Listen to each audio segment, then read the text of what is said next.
जय हिंद दोस्तों। आप लोगों का स्वागत है गुलशन गुप्ता एजुकेशनल में। आज आप लोग का दोस्तों Hindi plus CDP fourth CTET exam 2026 में जो 8 फरवरी का जिसका एग्जाम है दोस्तों, जिसमें पेपर 1 और पेपर 2 दोनों के लिए फोर्थ सीटेट एग्जाम 8 फरवरी 2026 के लिए हेल्पफुल होगा दोस्तों।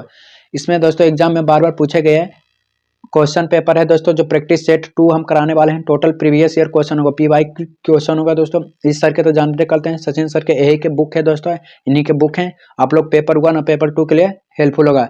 जो 12 जनवरी का पेपर होगा दोस्तों, 12 तारीख का पेपर होगा, जिसमें आज आप लोग को 12 तारीख का पेपर हम आप लोगों को कराने वाले हैं। 12 तारीख का पेपर कराने वाले हैं, जिसमें देखिए एगो पूछ रहा है दोस्तों हिंदी जो है भाग 2 में, जिसमें एगो गद्यांश पूछता है। इसमें देखिए नीचे दिया गया है दोस्तों, प्रधान से वो दिया है। नदी के उस पार जाने को मेरा बहुत मन करता है। नदी के उस पार जाने को मेरा बहुत मन करता है। माँ वहाँ कतार में है, माँ वहाँ कतार में बांधी है नावे वश की कुटिया से। उसी रास्ते दूर दूर जाते हैं हल जोतने किसान कंधे पर हल रखे रावते हुए गाय बैल तैरकर जाते हैं उस पार घास चरने। शाम को जब लौटते हैं घर तो ऊंचे ऊंचे घास छिपकर हुक्के हो करते हैं सियार। माँ तू बुरा ना माने तो बड़ा होकर मैं नाव खेने वाला एक नाविक बनूंगा। जिससे देखिए यहाँ पर क्वेश्चन है दोस्तों, यहाँ से क्वेश्चन है पढ़ दिए। अब देखिए इस कविता में किसे संबोधित कर रहा है? लेखक नाविक की माँ को, कोई किसी को, कहानी को, लेखक अपनी माँ को, लेखक के रूप में एक बच्चा को। तो ऑप्शन नंबर डी हो जाएगा। लेखक के रूप में एक बच्चा को संबोधित कर रहा है दोस्तों, लेखक के रूप में एक बच्चा को संबोधित कर रहा है। उपयुक्त कविता लेखक के रूप में एक बच्चा को माँ को संबोधित कर रहा है, और वह कह रहा है कि माँ मैं बड़ा होकर एक नाव चलाना चाहता हूँ, जिससे मैं नदी के उस पार का आनंद ले सकूं। लेकिन उसे पता है कि माँ उसे नाव चलाने वाला नहीं बनाने देगी। लेकिन माँ कहती कि मैं तुम्हें नाव चलाने वाली नहीं बना दूंगा। 32 नंबर क्वेश्चन है, लेखक नाविक क्यों नहीं बनाना चाहता है? वह नदी की यात्रा का मजा लेना चाहता है, वह नाव चलाने संबंधित अपने शौक को पूरा करना चाहता है, वह नदी का सौंदर्य को आनंद उठाना चाहता है, वह हल चलाना चाहता है। तो ऑप्शन नंबर हो जाएगा दोस्तों सी हो जाएगा। ऑप्शन नंबर सी, वह नदी पर सौंदर्य का आनंद उठाना चाहता है। कौन दोस्तों? लेखक नाविक को क्यों बनाना चाहता है? वह नदी को पार का सौंदर्य को आनंद उठाना चाहता है। उपयुक्त कविता में लेखक नाविक बनकर नदी के उस पार के सौंदर्य को आनंद उठाना चाहता है, इसीलिए वह अपने माँ से नदी के उस पार के सौंदर्य का वर्णन करता है और कहता है कि माँ अगर तुम बुरा ना मानो तो मैं बड़ा होकर नाव खेने वाला एक नाविक बनूंगा। एक खेने वाला क्या कहना चाहता है? नाविक बनूंगा। 33 नंबर क्वेश्चन, नावों को बांसों की खुटिया से क्यों बांधा गया होगा? ऑप्शन ए, कहीं लहरों और नाव को बहाकर ना ले जाए। बांसों की खुटिया पानी में तैरते रहती है ताकि दूसरे व्यक्ति को नाव ना ले जाए। नाविक ऐसा ही करते हैं। तो ऑप्शन नंबर ए हो जाएगा, कहीं लहरों नाव को बहाकर ना ले जाए। नाव को बांसों की खुटियों इसलिए बांधा जाता है ताकि कहीं लहरें के नाव बहकर ना ले जाए दोस्तों। ऑप्शन नंबर ए हो जाएगा। 34, माँ तू बुरा ना माने तो अंकित इस और संकेत नहीं करता है। क्या निकलता? लेखक की माँ इच्छा के अनुसार कार्य करना चाहता है, माँ को बुरा लग गया है। लेखक की माँ संवेग को ध्यान रखता है। लेखक जानता है कि माँ उसे नाविक नहीं बनना चाहता। तो ऑप्शन नंबर डी हो जाएगा। लेखक जानता है कि माँ उसे नाविक नहीं बनाने देगी। लेखक जानता है कि माँ उसे नाविक नहीं बनाने देगी। अगला नंबर क्वेश्चन 35 नंबर, कविता में पुनरुक्त शब्द युग्म आए हैं। तो ऑप्शन नंबर होगा दूर दूर और ऊंची ऊंची। दूर दूर ऊंची ऊंची कविता में प्रयुक्त पुनरुक्त शब्द आए हैं। शब्द के इस तरह का प्रयोग भाषा को सुंदर आ जाता है। क्या आता है? सौंदर्य आ जाता है दोस्तों। 36 नंबर क्वेश्चन, तैरकर जाते हैं उस पार पंक्ति में तैरकर शब्द को पहले रखा गया है क्योंकि लेखक तैरने पर बल देना चाहते हैं, लेखक तुक मिला रहा है, इस क्रिया का शब्द है, कविता में क्रिया का शब्द पहले आता है। तो ऑप्शन नंबर बी हो जाएगा। तैर कर जाते हैं उस पार पंक्ति में तैरकर शब्द को पहले रखा गया है। तैरकर शब्द पहले रखा क्योंकि कविता में लेखक तुकबंदी को मिला मिला रहा है, तुकबंदी को मिला रहा है। अब वो गद्यांश आया दोस्तों, इसे सावधानी पूर्वक पढ़ते हैं। क्या आपने कभी महसूस किया है, क्या आपने कभी महसूस किया है कि किसी सवाल को सही उत्तर मिल जाने के बाद सिर्फ उकताहट के सिवा कुछ बाकी नहीं बचता है, उसके बाद सारे रास्ते बंद से लगने लगते हैं। दूसरी ओर एक गलत जवाब उतना ही रोचक होता है जितना कि कोई रहस्यमय कत्ल। मुझे इस बात पर आश्चर्य होता है कि आपने 28 वर्ष की अध्ययन की अनुभव में मैंने गलत उत्तर से कितना कुछ सीखा है। आपने खुद की और अपने विद्यार्थी द्वारा दोनों द्वारा कई गलतियों से जब से कोई विद्यार्थी किसी प्रश्न का गलत उत्तर देता है तो मैं उससे सबसे पहले यह पूछता हूँ कि उसने ऐसा उत्तर क्यों सोचकर दिया है। कल संकाय छात्र अक्सर यह शिकायत करते हैं कि विज्ञान संबंधित परीक्षा उतनी रोमांचक नहीं होती है क्योंकि उनके प्रश्न और उत्तर सही अनुमान लगाया जा सकता है। यदि व्यक्ति को किसी प्रश्न का हल करने का तरीका पहले से मालूम है तो उसके लिए कोई चुनौती नहीं बचेगा। बात सही कि पहले से मालूम था उसका चुनौती नहीं, यह सही है। भौतिक विज्ञान के शिक्षक बहुत ही कड़ी मेहनत करते हैं और सुनिश्चित करना चाहते हैं कि उन विद्यार्थियों को सही उत्तर पहुंच पाए। हालांकि यह अपनी जगह सच है। भौतिक विज्ञान के शिक्षक की सबसे मजेदार स्थिति तब पैदा होती है जब विद्यार्थी गलत जवाब कर देने की क्षमता हो। यही स्थिति होती है कि जब भौतिक के किसी पहेली पर पकड़ बनाने के कोशिश कर रहे हैं तो विद्यार्थी के दिमाग की कसमस को समझ जा सकता है। बहुत से गलत जवाबों की तरह बहुत से जवाब कीता में कुछ सही तथ्य और सोचने की शक्ति छिपी होती है। हो सकता है कि उत्तर देने वाला अपना तर्क सही ना दे पाए और शिक्षक द्वारा दी गई व्याख्या का सही प्रकार से ना समझ गया। फिर ऐसा भी हो सकता है कि जिस रूप में उसके समक्ष और प्रस्तुत किए गए उन्हें कोई कमी रह गई है। हो सकता है भौतिक विज्ञान के सहज नियमों को समझाने का कोई भूल हो गई है। ऑप्शन नंबर 1 क्वेश्चन है 37। गलत जवाब का रोचक क्यों कहा गया है? क्यों रोचक कहा गया है? गलत जवाब पर उसे हंसने को मिलता है। गलत जवाब प्रश्नकर्ता को सोचने के लिए प्रेरित करता है। गलत जवाब पर रोचक ही होता है। गलत जवाब पर क्या होता है? बेतुकी बात होते हैं। ऑप्शन नंबर बी गलत जवाब पर प्रश्नकर्ता को सोचने के लिए प्रेरित कर सकता है। जब गलत जवाब आता है दोस्तों तो गलत जवाब के ऊपर क्या होता है? प्रश्नकर्ता को सोचने के लिए, जो प्रश्न करता है सोचने के लिए प्रेरित कर सकते हैं। क्या प्रेरित कर सकते हैं?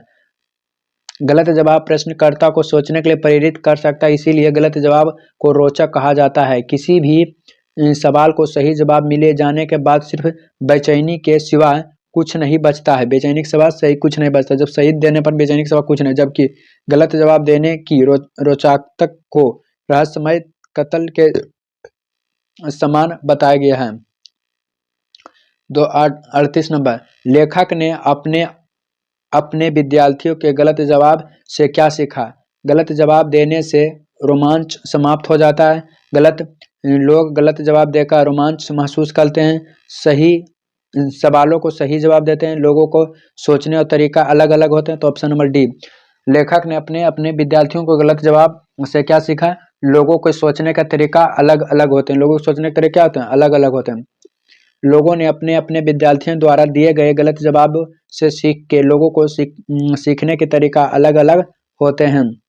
39 नंबर। कला संकाय के छात्रों के विज्ञान की परीक्षा उतनी रोमांचक नहीं लगती है क्योंकि विज्ञान की परीक्षा अनुमान लगाने का अवसर नहीं देती है, क्योंकि उसके जवाब तय शुद्ध हो। विज्ञान की परीक्षा में चुनौतीपूर्ण प्रश्न आते हैं। विज्ञान के सभी सवाल में जवाब सुनिश्चित होते हैं। विज्ञान की परीक्षा अच्छे सवाल नहीं होते हैं। तो ऑप्शन नंबर हो जाएगा सी दोस्तों। काल संचय के छात्रों में विज्ञान की परीक्षा उनकी रोमांचक नहीं लगता, क्योंकि विज्ञान के सभी सवाल जवाब सुनिश्चित होता है। क्या होता है? सुनिश्चित होता है दोस्तों। कला संचय के छात्रों में विज्ञान की परीक्षा उतनी ही रोमांचक नहीं लगती, क्योंकि विज्ञान के सभी सवालों के जवाब सुनिश्चित होता है। क्या होता है? सुनिश्चित होता है दोस्तों। बहुत सवाल सुनिश्चित होता है। 40 नंबर, अनुच्छेद के आधार पर इनमें से कौन सा कथन गलत है? गलत जवाब बच्चों के दिमाग में चली रही चिंतन की प्रक्रिया को उजागर करने की कोशिश करते हैं। गलत उत्तर से दिमाग की कसमक्ष होने लगती है। भौतिक विज्ञान के शिक्षक बच्चों को सही जवाब चाहते हैं। भौतिक विज्ञान के शिक्षक सही उत्तर के लिए बहुत मेहनत करते हैं। तो ऑप्शन नंबर बी हो जाएगा कि गलत उत्तर से दिमाग क्या होता है? कसमक्ष होने लगते। क्या होता है? गलत जवाब से क्या होता है? दिमाग जो कसमक्ष होने लगते हैं। ऑप्शन नंबर बी हो जाएगा। अनुच्छेद के आधार पर कथन गलत से दिमाग में कसमस होने लगती है। गलत कथन, क्योंकि दिमाग में कसमस तब होती है जब कोई विद्यार्थी किसी पहलू पर पकड़ बनाने की कोशिश कर रहा होता, जबकि भौतिक विज्ञान के शिक्षक बच्चों को सही उत्तर के लिए बहुत मेहनत करते हैं और बच्चे के दिमाग में चल रहे चिंतन प्रक्रिया को उजागर करते हैं। यह सही कथन है। गलत जवाब का क्या कारण नहीं हो सकता है? गलत जवाब का क्या कारण नहीं हो सकता है? व्याख्या सही रूप में प्रस्तुत ना करना, नियमों की कमी करना, तर्क का अभाव या तथ्य की सही उपलब्ध समझ में ना आना। तो हो जाएगा ऑप्शन नंबर बी होगा, नियमों का कमी होना। नियमों को क्या होना? कमी होना। उपयुक्त अवतरण के अनुसार नियमों की कमियों रह जाना गलत जवाब का कारण नहीं हो सकता, जबकि व्याख्या को सही रूप प्रस्तुत न करना, तर्क का अभाव, तथ्य को सही उपलब्ध समझना न आना गलत जवाब के कारण हो सकता है। गलत जवाब का हो सकता है। इसमें कह रहा है दोस्तों नहीं, तो ये नहीं, बाकी गलत जवाब क्या क्या कारण नहीं हो सकता, बाकी ये सब कारण है दोस्तों। समझ ना आना ये भी गलत हो जा सकता है। व्याख्या का सही प्रस्तुत ना करना और तर्क का अभाव या तथ्य का सही उपलब्ध करना, बाकी नियमों में कमी यही गलत है, बाकी सबके सब सही है। अगला पॉइंट हो जाएगा 42 नंबर। पाठ में मुख्य रूप से क्या कहा गया है कि? गलत जवाब यह बताता है कि बच्चे के दिमाग में क्या चल रहा है। गलत जवाब मुख्य जिम्मेदारी बच्चे की है। गलत जवाब बच्चे की चिंतन प्रक्रिया के कुंद कर रहा है।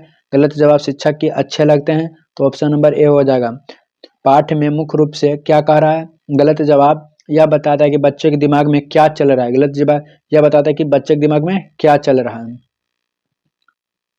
पाठ में मुख्य रूप से यह कहा गया कि गलत जवाब यह बताता है कि बच्चे के दिमाग में क्या चल रहा है। विज्ञान में एक प्रत्यय लगाने से शब्द बनेगा, एक प्रत्यय वैज्ञानिक बनेगा। क्या बनेगा? वैज्ञानिक। तो ऑप्शन नंबर डी बन जाएगा। विज्ञान में एक प्रत्यय लगाने से वैज्ञानिक शब्द बनेगा। प्रत्यय यह शब्द अथवा धातुओं के अंत में लगाए जाते हैं। प्रत्यय जो है धातु के अंत में लगाए जाते हैं। इनका प्रयोग शब्द भेद और अनेक अर्थ में भी अंतर हो जाता है। इनका प्रयोग स्वतंत्र रूप से नहीं होता है। परीक्षा, प्रश्न और गलती शब्द का बहुवचन रूप है, तो परीक्षक होगा। ऑप्शन नंबर डी होगा परीक्षाओं, और प्रश्न के होगा प्रश्नों, और गलती को गलतियों हो जाएगा। परीक्षा और प्रश्न और गलतियों शब्द का बहुवचन परीक्षाओं हो जाएगा, प्रश्न हो जाएगा, गलतियों हो जाएगा। Option number D. 45 नंबर। अपनी खुद की और अपने विद्यार्थियों को वाक्यों में रेखांकित सर्वनाम है। तो ऑप्शन नंबर हो जाएगा निजीवाचक सर्वनाम है। निजवाचक सर्वनाम अपने खुद की और, जब अपने आप के बारे में होता है तो निजीवाचक सर्वनाम होता है। अपने खुद की और अपने विद्यार्थियों वाक्य में रेखांकित शब्द में खुद जो है निजीवाचक सर्वनाम होता है। निजवाचक सर्वनाम होता है दोस्तों। सर्वनाम की संख्या कितना होता है? 6 होता है। सर्वनाम उस विकार शब्द को कहते हैं जो पूर्व पर संबंध किसी संज्ञा से पहले आता है, मतलब संज्ञा से पहले आता है उसे सर्वनाम। हिंदी में सर्वनाम की संख्या 11 होते हैं और सर्वनाम के कुल भेद कितने होते हैं? 6 होते हैं। कितने होते हैं दोस्तों? 6। एगो पुरुषवाचक सर्वनाम, एगो निजवाचक सर्वनाम, निश्चयवाचक सर्वनाम, अनिश्चयवाचक सर्वनाम, संबंधवाचक सर्वनाम, प्रश्नवाचक सर्वनाम।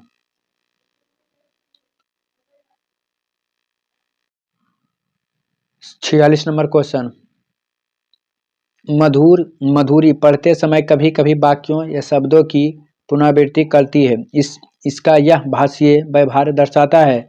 वह समझ के साथ पढ़ने की कोशिश कर रहा है, वह अटक अटक कर ही पढ़ सकती है, उसे पढ़ने में बिल्कुल नहीं आता है, वह पढ़ने में ज़्यादा समय लेती है। तो ऑप्शन नंबर हो जाएगा दोस्तों ए हो जाएगा। ऑप्शन नंबर क्या हो जाएगा ए। वह समझ के साथ पढ़ने की कोशिश करता है।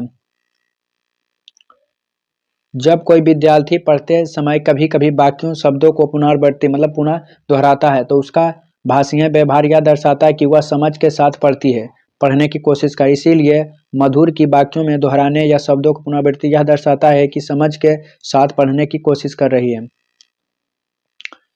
उसने पढ़ा, उसने खाया, उसने चीखा जैसे भाषा प्रयोग दर्शाता है नियम का उल्लंघन, संदर्भ का समझ ना होना, नियम संकंठन ना होना, नियमों का अति समन्वय करना। तो नियमों का अति समन्वयीकरण करना।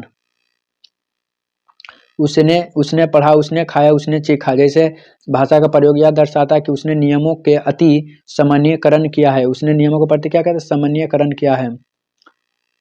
38 नंबर क्वेश्चन, व्याकरण शिक्षण के संदर्भ में कौन सा कथन सही है? व्याकरण शिक्षण के लिए समय सारणी में अलग से काव्यांश की व्याख्या होनी चाहिए। भाषा प्रयोग के अपेक्षा भाषा नियम की महत्व देना चाहिए। तीसरा में है कि बच्चे परिवेश में उपलब्ध भाषिक प्रयोग के आधार पर स्वयं भाषा नियम के बनाने की क्षमता रखे कि व्याकरण शिक्षा अत्यंत आवश्यक है। तो ऑप्शन नंबर डी हो जाएगा कि व्याकरण जो है शिक्षण अत्यंत आवश्यक है।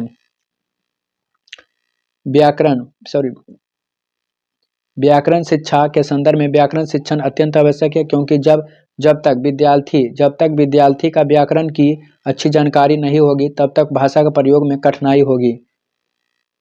49 नंबर क्वेश्चन, भाषा की पाठ्य पुस्तक में ऐसा पाठ रखे जाएं जो बच्चों के लिए परिवेश से जुड़े हो। जो बच्चों के लिए परिवेश से क्या है जुड़े हो। भाषा की पाठ्य पुस्तक भाषा ऐसे पाठ रखना चाहिए जो बच्चों के परिवेश में क्या जुड़े हो।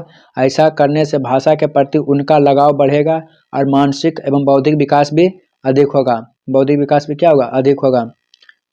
कक्षा में मौजूद बहुभाषिकता है तो ऑप्शन नंबर डी हो जाएगा। भाषा शिक्षण एक साधन के रूप में प्रयुक्त हो सकते हैं। भाषा शिक्षण एक साधन के रूप में क्या प्रयुक्त होते हैं। कक्षा में मौजूद बहुभाषिक भाषा शिक्षण का एक साधन के रूप में क्या प्रयुक्त हो सकता है क्या प्रयुक्त हो सकता है। अगला नंबर क्वेश्चन है कॉमन नंबर, द्वितीय भाषा के रूप में हिंदी सीखने का मुख्य उद्देश्य क्या है। तो ऑप्शन नंबर डी है दैनिक जीवन में हिंदी में समझने और बोलने की क्षमता का विकास करना। क्या करना दोस्तों। द्वितीय भाषा के रूप में हिंदी सीखने का मुख्य उद्देश्य है कि दैनिक जीवन में हिंदी में समझने और बोलने की क्षमता का विकास करना। 52 नंबर क्वेश्चन, निम्नलिखित में से कौन सा उच्च प्राथमिक स्तर पर भाषा शिक्षण का उद्देश्य नहीं है। कौन सा उद्देश्य नहीं है दोस्तों। तो ऑप्शन नंबर बी नहीं, बाकी सब का सब उद्देश्य है। कारण निम्नलिखित में से कौन सा उच्च स्तर पर सही रूप से समझना और निजी अनुभवों के आधार पर भाषा का सृजनशील करना, दूसरे के अनुभव से जुड़ा पाना और संदर्भ में चीजों का समझना। व्याकरण नियमों को रटना उच्च प्राथमिक स्तर पर भाषा शिक्षण का मुख्य उद्देश्य नहीं है। मतलब रटना उतना उद्देश्य, जबकि निजी अनुभवों के आधार पर भाषा का सृजन प्रयोग तथा दूसरे के अनुभवों का जुड़ पाना और संदर्भ में सही रूप से समझना उच्च प्राथमिक स्तर पर भाषा शिक्षण का उद्देश्य है। 53 नंबर क्वेश्चन, सपना अपनी कक्षा के बच्चों को मौखिक अभिव्यक्ति के अवसर देने के लिए अनेक क्रियाकलाप कराती है। आप निम्नलिखित में से सबसे ज़्यादा प्रभावी किसे मानते हैं। तो ऑप्शन नंबर डी हो जाएगा, ऑप्शन नंबर ए हो जाएगा विभिन्न परिस्थितियों से संवाद अदियागी करना। मौखिक अभिव्यक्ति के लिए सबसे प्रभावी विधि है कि विभिन्न परिस्थितियों में संवाद अदियागी करना और सपना का बच्चों के मौखिक अभिव्यक्ति के लिए सर्वाधिक अच्छा क्रियाकलाप विभिन्न परिस्थितियों का संवाद अदियागी करना है। 54 नंबर क्वेश्चन, राहुल 1 साल पहले असोम से पंजाब आया है और वह हिंदी भाषा का प्रयोग करते समय त्रुटियां करता है। एक शिक्षक के रूप में आप किस कथन को सही मानेंगे। उसे रोज 1 घंटा हिंदी भाषा के शब्द बोलने का अभ्यास कराएंगे, सुहेल को भाषा प्रयोग में अधिक से अधिक अवसर प्रचुर करने का। सहोल बार बार उसकी त्रुटियों के बारे में समझाएंगे। सहेल मातृभाषा में प्रयोग लक्ष्य भाषा को नहीं पकड़ेंगे। तो ऑप्शन नंबर हो जाएगा बी दोस्तों। ऑप्शन नंबर क्या हो जाएगा बी। सुहेल को भाषा प्रयोग में अधिक के अधिक अवसर प्रोत्साहित देना चाहिए। क्या प्रोत्साहित देना चाहिए। एक शिक्षक को चाहिए कि सुहेल का भाषा के प्रयोग अधिक से अधिक अवसर दे, प्रोत्साहन दे, जिससे भाषा के प्रति उनकी रुचि बढ़ेगा और उसमें उसकी त्रुटियों में सुधार आएगा। क्योंकि अधिगम एक सतत एवं व्यापक प्रक्रिया है। भाषा के संदर्भ में निदानात्मक परीक्षण का उद्देश्य क्या है। तो ऑप्शन नंबर डी हो जाएगा। बच्चों की भाषाएं प्रयोग संबंधित कठिनाई को संभावित कारणों का पहचान करना। भाषा के शिक्षण में निदानात्मक शिक्षण का उद्देश्य बच्चों की भाषा प्रयोग संबंधित कठिनाई संबंधित कारणों की पहचान करना। 56 नंबर क्वेश्चन, भाषा एक सतत और व्यापक मूल्यांकन का उद्देश्य है। तो ऑप्शन नंबर ए हो जाएगा। बच्चों की सीखने की प्रक्रिया और समझकर उपयुक्त शिक्षण अधिगम प्रक्रिया अपनाना है। बच्चों की सीखने की प्रक्रिया को समझकर उपयुक्त शिक्षण अधिगम प्रक्रिया अपनाना है। बच्चों की सीखने की प्रक्रिया को समझकर उपयुक्त शिक्षण अधिगम प्रक्रिया अपनाना भाषा के सतत एवं व्यापक मूल्यांकन का उद्देश्य है। औपचारिक शिक्षण की सफलता मुख्यतः निर्भर करती है, किस पर निर्भर करती है। तो 57 का ऑप्शन नंबर सी होगा। समस्याओं की पहचान पर। उपचारात्मक शिक्षा के उपचारात्मक शिक्षण की समस्याओं की पहचान पर निर्भर करती है, क्योंकि शिक्षण में जिस प्रकार की भी समस्या आती है उपचारात्मक शिक्षण के माध्यम से दूर किया जाता है। उच्च कक्षाओं में होती है दोस्तों। उच्च कक्षा में क्या होता है। तो भाषा कौशल संद एवं साधन और साहित्य होते हैं। उच्च कक्षा में भाषा के सभी कौशल संद के रूप में प्रयोग किया जाता है तथा साहित्य और साधन के रूप में किया जाता है। देखिए 6 से 8 में पूछा गया 29 जनवरी 2012 में। भाषा अर्जन है दोस्तों। तो ऑप्शन नंबर सी है, सहज और स्वाभाविक होता है। भाषा अर्जन क्या होता है। सहज और स्वाभाविक होता है। भाषा अर्जन सहज और स्वाभाविक होता है। भाषा अर्जन पूर्णतः परिवेश पर निर्भर होता है। भाषा अर्जन जो होता है परिवेश पर निर्भर होता है।